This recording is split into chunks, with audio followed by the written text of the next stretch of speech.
सुनाया श्रीमन नारायण, तुम भी अपना वरदान आज मान लो। कामदेव ने कहा ठीक है। नारद ने सोचा कहीं हमारी तरफ दृष्टि न डाल दे, बिना लेके अदृश्य हो गए। कामदेव ने वहां देखा 9 महात्मा बैठे हुए थे, पुलय, पुलस्त्री, अत्रि, अंगिरा, मरीचि, भृगु, क्रतु, दक्ष और ब्रह्मा जी बैठे। वो पास में वही कन्या संध्या बैठी थी। कामदेव ने अजमाने के लिए कहा जो मुझे वरदान मिला है अब मैं उसका स्मरण किया कि मैं जिस पर नजर डालूं वो काम के अधीन हो जाए, माने पुरुष पे डालूं तो स्त्री के चाहत बढ़ जाए। जैसे ही नजर डाली 4 वेद वाले ब्रह्मा, वेद का ध्यान उनका हट गया और जैसे ही आंख खोलकर देखा सामने बैठी वो संध्या थी, उसको देखने लगे। तो भैया आंखें शरीर में केवल 2 ही हैं, आंखें 2 ही हैं, ज्यादा नहीं है, न 4 है, न 6, न 10। आंखें 2 ही हैं। इन्हीं आंखों से माँ को देखते हैं, इन्हीं आंखों से बहन को देखते हैं, इन्हीं आंखों से बेटी को देखते हैं और इन्हीं आंखों से पत्नी को देखते हैं। लेकिन देखते समय जब माँ को देखते हैं तो देखने का अंदाज अलग होता है, बहन को देखते हैं अंदाज अलग होता है, बेटी को देखते हैं अंदाज अलग होता है, लेकिन पत्नी को जब देखते हैं तो अंदाज अलग हो जाता है, भाव अलग हो जाता है। कभी कभी आप सफर करो और कोई व्यक्ति हो लगातार आपको देख रहा हो तो आप क्या कहोगे, यदि हमको घूर रहा है, आंखें वही हैं लेकिन उसके देखने के तरीके से पता चल रहा है वो देख नहीं रहा है, घूर रहा है। तो संध्या को पता चल गया कि ब्रह्मा की दृष्टि ठीक नहीं है। अतएव संध्या जो थी पूर्व जन्म में काशी में रहती थी जब सृष्टि थी और प्रलय हो गया तो उसका भी प्रलय हो गया। भोलेनाथ की उसके हृदय में भक्ति थी, उसे पता था कि जब कभी जीवन में विपत्ति आए बहुत ज्यादा कुछ नहीं करना है, दोनों हाथ थोड़े से उठा देना और बोल देना है ओम काल हर दुख हर दारिद्र्य हर हर हर हर महादेव, बोलो शंकर भगवान की। उसने जैसे ही हाथ उठाए थोड़े से हर हर महादेव, ऐसे ही ब्रह्मा जी की भौं से रुद्र भगवान का रुद्र माने क्रोध में भरे हुए अवतार हो गया। संध्या ने देखा, हाथ जोड़ के प्रणाम किया।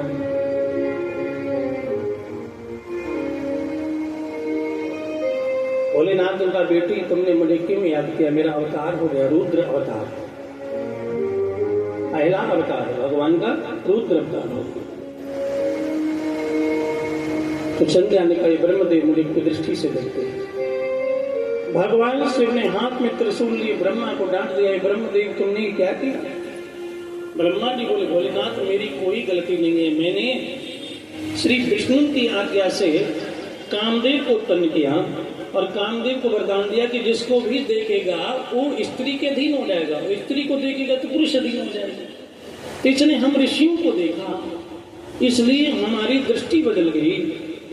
तभी भगवान ने कामदेव से कहा सुनो तुम अपनी दृष्टि भगवान के भक्तों पे नहीं डालना, बैरागियों पर मत डालना और कभी मुझ पर मत डालना। जिस दिन मुझ पर डालोगे अपनी नजर जला के भस्म कर दूंगा। संध्या ने कहा भोलेनाथ ये तो ठीक है लेकिन मेरा शरीर अपवित्र हो गया है। ध्यान से सुनना, सुनने वाली बात है। हमारे यहाँ जो नारी को दर्जा दिया गया है वो देवी का दर्जा दिया है और उसके शरीर को कोई कुदृष्टि से देखे तो अपवित्रता की नजर लगती है। इसलिए नारी के शरीर को ढकने के लिए हमारी सनातनी जो परंपरा है उसमें बेटी का विवाह भी जब होता है तो साड़ी तो 5 मीटर की होती ही होती है, फिर भी यदि उस साड़ी से भी कोई अंग न ढक पाए तो उसके लिए विदाई के समय गौने के समय पहले 2.5 मीटर की चूनर और उड़ाई जाती थी। इसको गौने की शॉल बोलते थे या चूनर बोलते थे।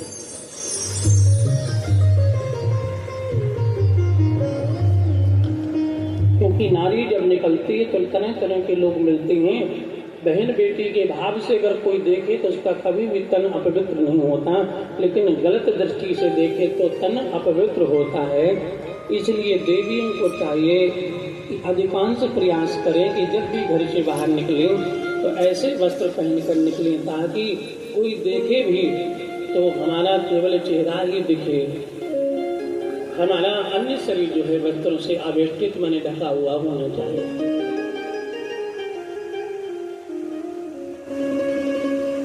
और यहाँ तक शास्त्र कहता है नारी जो है वो लक्ष्मी का स्वरूप है। नारी जब कभी भी अपने समाज में बैठे, अपने भाई, अपने पति, अपने परिवार के साथ लेकर बैठे, तब भी उसको कभी अपने सिर से पल्लू नहीं हटाने चाहिए, क्योंकि जो विवाहित हैं उनकी मांग में सिंदूर होता है और सिंदूर को हमेशा ही थोड़े वस्त्र से ढककर रखना चाहिए, क्योंकि यदि वह सिंदूर से चूनर हट जाती है और खुले हुए बाल नहीं होने चाहिए, खुले हुए अगर बाल हैं और उसको यदि लोग देखते हैं तो देखने वाले की परिवार की आयु कम होने लगती है। प्रमाण महाभारत का है। द्रौपदी ने जब दुशासन ने उसकी द्रौपदी के बाल खींचे, घटना घट गई, कन्हैया ने लाट बचा ली। द्रौपदी ने कसम खाई अपने ये बाल में खुले रखूंगी, बाल खुले रखूंगी और तभी बांधूंगी जब दुशासन के खून से इनको धोंगी। बाल खोल ली और खुले हुए बाल देखने वालों का क्या हाल हुआ, 27 लाख लोग मारे गए थे, उम्र घटी थी। बाल खोलने की परंपरा बड़ी शुरू हो गई, सर ढकने की परंपरा बिल्कुल ही गायब हो गई, बिल्कुल गायब होती जा रही है। सर ढकते बड़े लोग हो गए, बड़े समाज के हो गए, लेकिन हमें तो पता है कि हमारे देश में एक राष्ट्रपति हुई थी, श्रीमती प्रतिभा पाटिल, नाम सुना? अच्छा, कभी टीवी पर देखो उनको। जो राष्ट्रपति होता है शायद उससे बड़ा दुनिया में, मतलब देश में कोई नहीं होता, दुनिया में नहीं, देश में सबसे बड़ा पद राष्ट्रपति का। और नगर में ना, जैसे महानगर है, महानगर में सबसे बड़ा पद होता है मेयर का, बड़ा पद होता है। तो प्रतिभा पाटिल जो थी राष्ट्रपति भी बन गई, कभी भी उनके सिर से पल्लू नहीं हटा।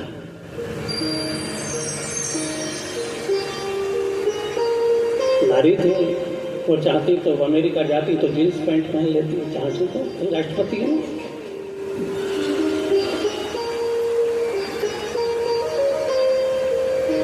आयु होती है तो संज्ञा से भगवान शिव ने कहा, देवी ऐसे पाप जो है गंगा स्नान से दूर होते, लेकिन अभी तो सृष्टि रचना नहीं हुई है, लेकिन तुम्हारा पाप दूर हो जाएगा जब ब्रह्मा जी रचना करेंगे सृष्टि की। तो सृष्टि में मनुष्य स्त्री उत्पन्न हो जाएंगे, संतों का विवाह हो जाएगा, उन्हीं संतों के घर में जन्म लेंगे एक ऋषि जिनका नाम होगा मेधातिथि, जो माँ भगवती के बहुत बड़े भक्त होंगे। 9 दिन माता रानी का सतचंडी अनुष्ठान करेंगे और जब 9वें दिन यज्ञ करेंगे तो उस यज्ञ के पास बैठ जाना, क्योंकि जब यज्ञ में आहुति डाली जाती है उसकी लौ ऊपर आती है, उसकी जो आंच लगती है वो आंच शरीर को लगने से जैसे गंगा नहाने से पाप दूर होते हैं, ऐसे यज्ञ की अग्नि के ताप से भी पाप दूर हो जाते हैं। इतना कर भगवान शिव अपनी नगरी काशी को चले गए। ब्रह्मा जी ने फिर सृष्टि रचना प्रारंभ की, वो शरीर छोड़ दूसरा ग्रहण किया। संसार में सबसे पहले मनुष्य को बनाया, उस मनुष्य का नाम रखा मनु। एक देवी को उत्पन्न किया, नाम रखा शतरूपा, शतरूपा देवी। दोनों का मांगल्य में विवाह बंधन कराया और उनसे कहा कि अब पति पत्नी की तरह रहते हुए अपने जीवन में संतान की प्राप्ति करो। मनु और शतरूपा व्यर्थ जीवन में आए और उन्होंने 2 पुत्र और 3 पुत्रियों को जन्म दिया, एक एक करके 2 बेटे बेटों के नाम है प्रियव्रत और उत्तानपाद, और बेटियों का नाम है आकुति, प्रसूति और देवहूति। तीनों बेटियों का विवाह कहाँ हुआ? आकुति का विवाह रुचि प्रजापति से हुआ, जिनके घर में भगवान का एक अवतार हुआ, यज्ञ नारायण। बोलिए यज्ञ नारायण भगवान। जो हम हवन करते हैं, एक यज्ञ भगवान का ही रूप है। इनकी पत्नी का नाम स्वाहा था। विवाह होकर के पत्नी आई, पति से निवेदन किया, महाराज जीवन में कभी दूर मत करना हमको, क्योंकि हमारे समाज में ये पति पत्नी का जो रिश्ता होता है वो जन्म जन्म का कहलाता है, 7 जन्म का कहलाता है। तो ये कैसे पता चले कि हमारा कौन सा जन्म चल रहा है? कैसे पता चले? पहला चल रहा है जब पति पत्नी में बहुत प्रेम बढ़ता रहे हमेशा पूरी जिंदगी, समझ लेना पहला है। और जब पति पत्नी में पूरी जिंदगी लड़ाई झगड़ा होते रहे, समझ लेना कि आखिरी वाला है। 7 जन्म में पहला और आखिरी कैसे पता करें? जब बहुत प्रेम से रहे जिंदगी भर, समझ लेना पहला ही है। 7वां नहीं हो, मतलब बिना लड़ाई के कोई दिन ना कटे तो समझ लेना ये दैन्य है, अगले जन्म में कोई और मिलने वाला है या मिलने वाली है। ऐसा मत करना कि अगले जन्म के चक्कर में लोग झगड़ा शुरू कर दो कि इससे पीछा छूटे। राधे राधे।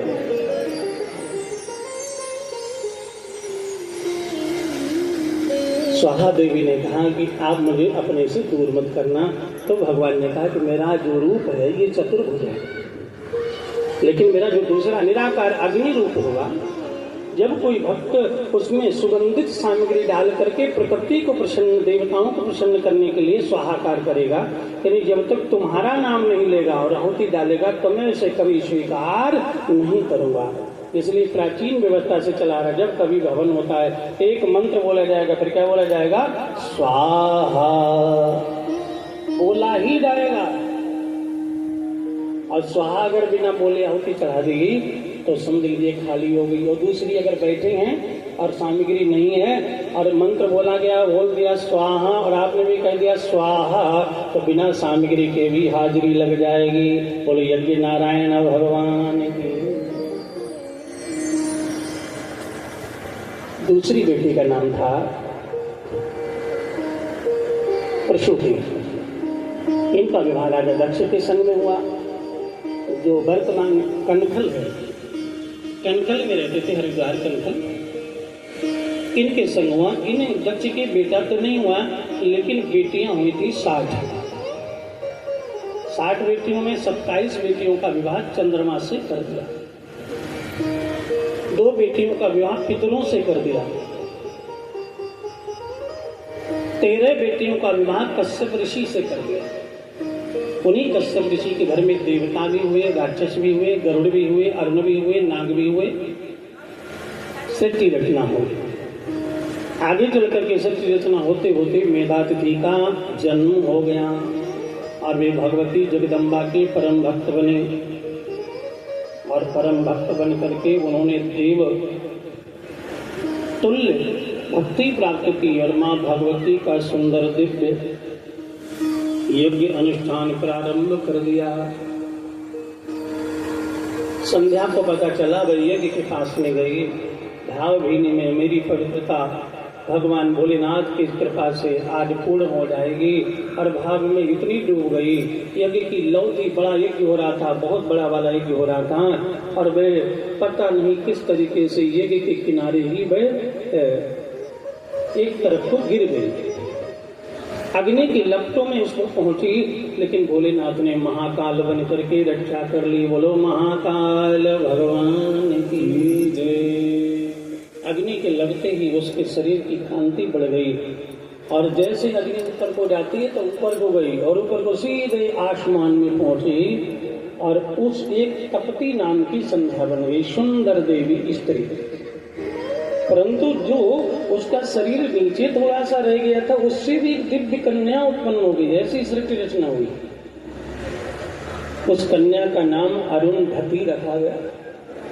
वह जब बड़ी हुई तो अरुंधति का विवाह देव मेधातिथि ने वशिष्ठ जी के संग में किया। सृष्टि वर्णन है, वंश परंपरा कह लीजिए, हरिवंश पुराण जो है, ऐसा मान्यता है कि जिनके संतान नहीं होती है, यदि वो हरिवंश पुराण में वंश वर्णन भाव से सुने तो जब तक सूरज चांद रहता है उनका वंश चलता रहता है।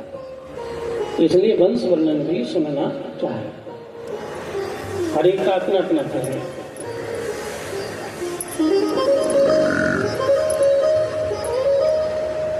तो इस प्रकार वशिष्ठ जी की पत्नी अरुंधति बनी। लेकिन वो कहाँ गई? वो जो तप्ती नामक संध्या थी, वो आसमान में जब सुंदर देवी बनी तो जिन सूर्य को भगवान ने प्रकट किया था उनके दो रूप हैं। एक रूप है निराकार, एक रूप है साकार। भगवान विष्णु के दो रूप हैं, एक है निराकार और एक है साकार। साकार कौन सा है? साकार है सशंक चक्रम सक्रीट कुंडलम सपीत वस्त्रम सरसीरुहिक्षणम।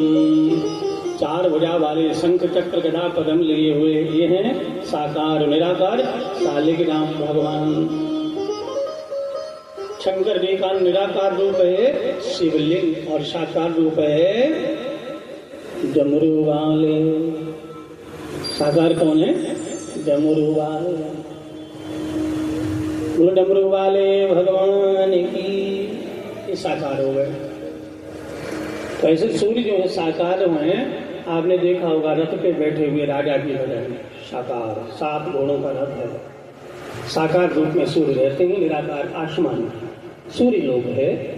सूर्य ने ब्रह्मा से कहा कि इस देवी से विवाह करना चाहता हूँ। ब्रह्मा ने विधि विधान से विवाह कर दिया। देव तप्ती नामक संध्या जो थी सूर्य लोक में पहुंच गए। सूर्य भगवान अपनी पत्नी से बहुत प्रेम करते थे, उनमें कभी झगड़ा नहीं होता था, कभी झगड़ा नहीं होता। आजकल तो भी मोबाइल का जमाना। एक मैं पोस्ट पढ़ रहा था, एक पत्नी पति से तलाक लेने के लिए पहुंच गई अदालत में। तो जज साहब ने पूछा कि तलाक क्यों ले रही? बोली विवाह को 20 साल हो गए, मैं इनसे इतना लड़ना चाहती, इनको कितना कुछ भी कहूं कि किसी बात का जवाब ही नहीं देती। कुछ भी कह डालो जवाब ही नहीं देते, इतना प्रेम करते। किसी को ज्यादा प्रेम भी हजम नहीं होता। बहुत प्रेम करते हैं सूर्य भगवान। उनके यहाँ भी वंश चला। सूर्य भगवान के वंश में एक पुत्र हुए, नाम रखा मनु महाराज। एक बेटी हुई जिसका नाम रखा कालिंदी यानी यमुना। भगवान की 8 पटरानियों में जो एक पटरानी है वे सूर्य की पुत्री है यमुना। एक पुत्र भी उत्पन्न हुए इनके घर में जिनका नाम रखा गया यमराज, जो बड़े होकर के आगे चल के यमलोक के प्रेसिडेंट बन गए। यमलोक के प्रेसिडेंट बने यमराज, अपनी यमलोक के स्वामी बने, जिनको यमलोक और नरक लोक दोनों के देखने का समय मिला। नरक लोक में जो गोता लगते हैं पाप कर्म, और यमलोक में क्या होता है? यमलोक में सजा सुनाई जाती है, तुमको ये होगा वो होगा, तुमने ऐसा ऐसा पाप किया है। तो 3 बेटे हो गए, परंतु हुआ क्या, संध्या जो थी वे विचार करती भगवान भोलेनाथ की कृपा से मुझे दूसरा जन्म मिला, मेरा शरीर पवित्र हुआ और इस पति देव के घर में आकर के मुझे एक बार भी सोमवार का व्रत रखने का सुअवसर प्राप्त नहीं हुआ, क्योंकि व्रत रखने के बड़े नियम होते हैं। जब कभी भी स्त्री या पुरुष कोई भी व्रत करे तो 1 दिन पूर्व और 1 दिन बाद तक उन्हें ब्रह्मचर्य का पालन करना पड़ता है। चाहे वह नवरात्रि के व्रत हो, चाहे वह एकादशी का व्रत हो, चाहे वह सोमवार का व्रत हो, विशेष ध्यान कर हम व्रत रखते हैं। अगर नियम पालन नहीं करते तो हमारा व्रत खंडित हो जाता है। और लिखा हुआ जिसका व्रत खंडित होता है भागवत के 5वें स्कंद में, उसे सीधे नरक लोक में जाना पड़ता है। तो नियम यह है अगर नियम ना अपना सको तो व्रत ना रखो, कोई फर्क पड़ने वाला नहीं। लेकिन यदि व्रत रखने हैं तो नियम अपना। समझ में आ रहा नहीं आ रहा? समझ में आ रहा कि नहीं? समझ में अगर नहीं आता ना तो सुनाना बेकार लगता है।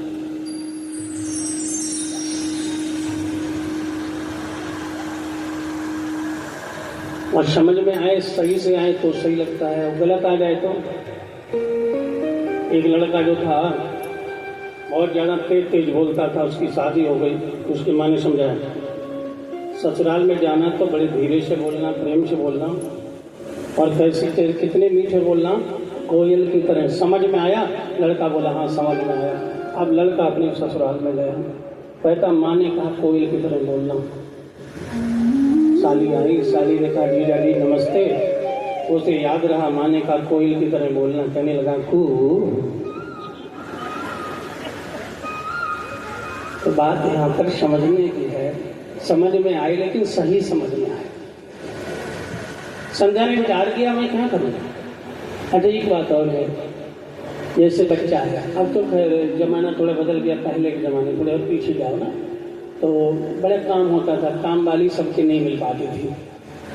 अब तो घर घर में काम वाली लोगों ने लगा रखे, झाड़ू पोंछा के लिए, खाने के लिए, और एक आप बस चले तो लेट जाएं, और एक और लगा लें मुंह में ठूसने के लिए।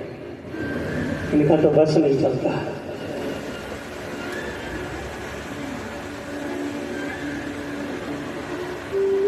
बड़े काम होते थे, और बच्चे छोटे छोटे होते, मान लो छोटा बच्चा है पीछे पड़ गया मम्मी मम्मी, अब मम्मी आटा गूंथ रही, बच्चा गोद में चढ़ा रहा, तो मम्मी बेचारी बड़ी परेशान है, क्या करे मम्मी। मम्मी कहती सुनो खिलौने ले आना, तो वो जो लकड़ी वाला चलाने का होता था, कभी यहाँ से चलाने वाला से खिलौने ला के रख दिए, बच्चे अपने टॉयज में खेल रहे हैं, और तब तक मम्मी ने अपना काम कर लिया, काम हो गया, बच्चा गोदी में आने कोई फर्क नहीं। तो बच्चे को बहलाने के लिए खिलौना होता है, लेकिन पति जो है घर में खाना भी न बनाने दे, किचन के गेट पे ही खड़ा रहे, कोई ऐसा खिलौना मिले जो उसको पकड़ाएगा। है कोई खिलौना ऐसा जो पति को पकड़ा दो, उसमें लगा रहे और घर का काम निबट जाए।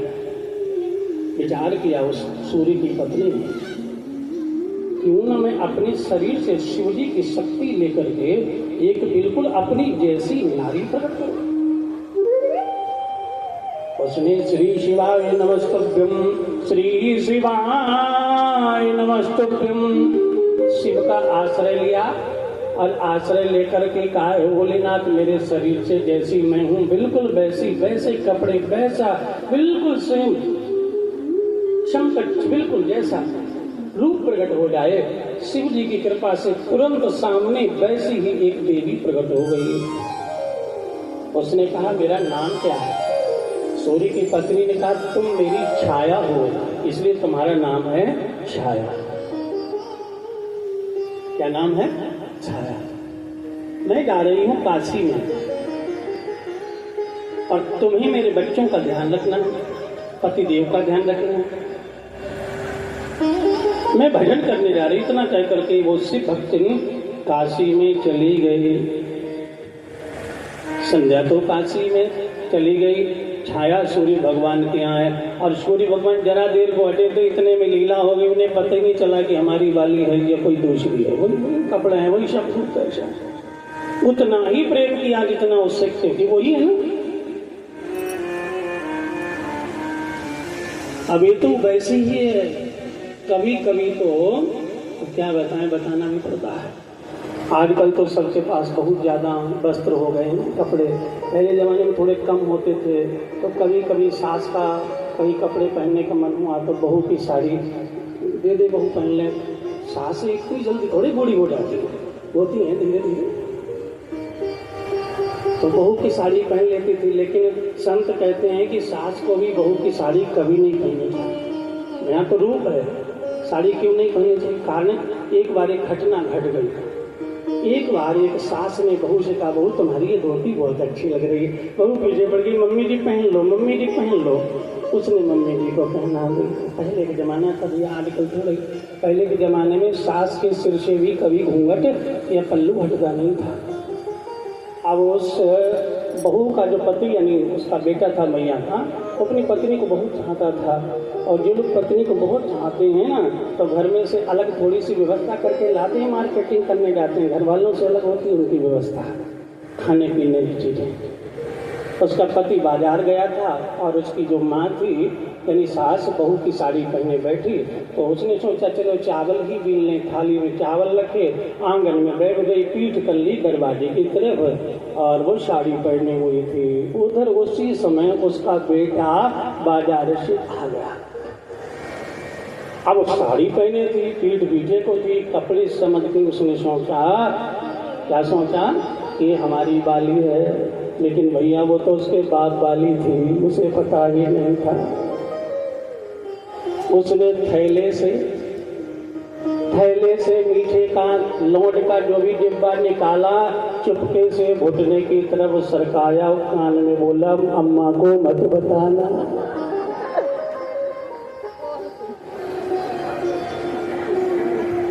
समझ में आया कुछ? सास को भी कभी बहू के कपड़े क्या करने चाहिए? नहीं पहनने चाहिए, क्योंकि रॉन्ग नंबर हो जाएगा।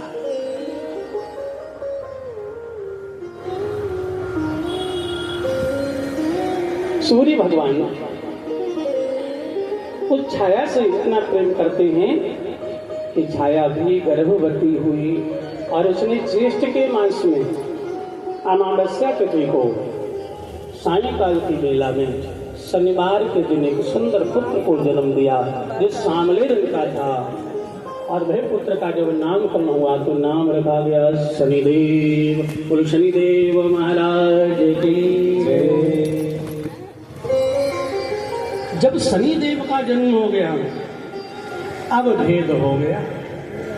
अब जो छाया है वो यमुना का, यमराज का, मनु का ज्यादा ख्याल नहीं रखती, कांटने लगती, दूर बैठो। अपने बेटे को गोद खिलाती, लोरी सुनाती।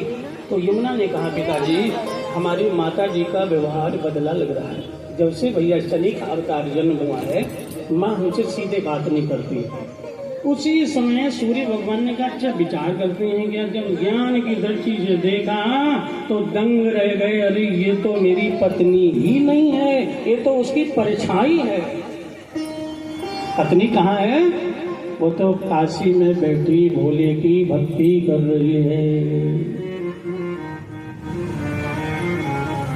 जय भोला भंडारी शिव हरि, जय भोला भंडारी, जय भोला।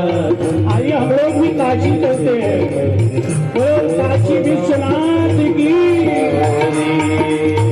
जय भोला भंडारी शिव हरि, जय भोला भंडारी, जय भोला भंडारी शिव हरि।